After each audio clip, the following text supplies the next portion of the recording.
Game changer release కు ముందు చాలా అంచనాలు కనిపించాయి. అందుకు కారణం తమిళ దర్శకుడు కార్తిక్ సుబ్బరాజు కథను అందించడం, అదే కథను శంకర్ తెరకెక్కించడం, RRR హీరో రామ్ చరణ్ నటించడం.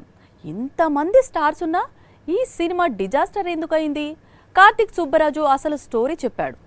తాను ఇచ్చిన కథతో గేమ్ చేంజర్ తెరకెక్కలేదు అంటూ బాంబు పేల్చాడు. తమిళంలో కార్తిక్ సుబ్బరాజు రాస్తోన్న కథలకు, తీస్తోన్న సినిమాలకు చాలా క్రేజ్ ఉంది. ఇప్పుడు కూడా సూర్యతో రెట్రో అనే మూవీని తీశాడు. నిజానికి ముందు రెట్రో కథను సూపర్ స్టార్ రజనీకాంత్ కోసం రాశాడట.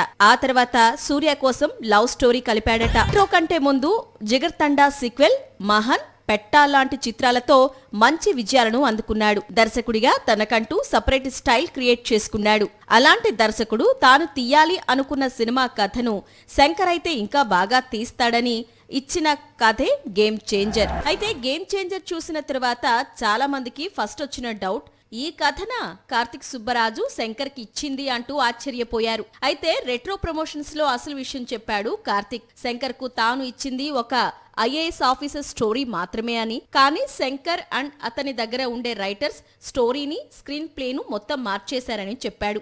ఓ విధంగా గేమ్ చేంజర్ డిజాస్టర్ కు శంకర్ మెయిన్ రీజన్ గా మారాడు. గేమ్ చేంజర్ లో రామ్ చరణ్ క్యారెక్టర్ ను మాటి మాటికి మారుస్తూ కన్ఫ్యూజ్ క్రియేట్ చేశాడు. దాంతో ఆ ఎఫెక్ట్ సినిమాపై పడింది.